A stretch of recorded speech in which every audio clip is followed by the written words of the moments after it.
என்ன இந்த ரூட்ல ஒரு ஆட்டோக்கார அலமோதி வர்றான், ஒரு பெருசு கண்ண கண்ண வெட்டிட்டு வருது. இங்கேயும் கச்சேரி வைப்பாங்க போல் இருக்க. முருகன் சார், உங்களுக்கு தேவையில்ல திரும்பிடுங்க சார். திரும்ப வேணாம், திரும்பிடுங்க சார்.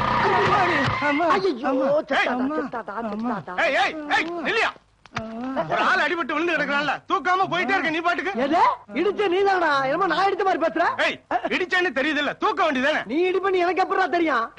ஓட்டு வர எனக்கு தெரியும்போ உனக்கு தெரியாதா? அப்ப தெரிஞ்சே இடிக்கிறீங்களா? ஏண்டா அது நான் வர்ற ரோடு பார்த்து இடிக்கிறீங்க. நல்லா இருக்கிறா ராசா, நடத்துக்கிறாரா?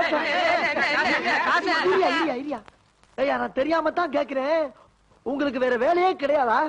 ரோட்ல எவன்டா இடிப்பான் போய் அடிப்போம்னே அலையறீங்க. ஏன் நிக்கிறீங்க? ஆரம்பிங்க. போதும் முடிஞ்சு போச்சா? இப்ப வேற எங்க இடிக்கிறாங்க போய் பார்த்து அங்க போய் அடிங்க. போங்கடா, போங்க. நல்லா போக மாட்டேங்கிறாங்க. என்ன காலையில இருந்து தேவையில்லாம அடி வாங்கிக்கிட்டு இருக்கா? எவனோ நம்மளை அடிக்கிறதுக்குன்னே இவங்களுக்கு சம்பளம் கொடுத்து தெரு தெருவா உட்கார வச்சிருக்கா போல் இருக்கு. இருக்கும் நம்ம அழகா இருக்கமேன்ற பொறாம. இன்னைக்கு யாரு முகத்துல முடிச்சனோ? ஒருவேளை கண்ணாடிக்கு நாடிய பாத்துட்டோம். யாரா கலனம் அடிச்சது?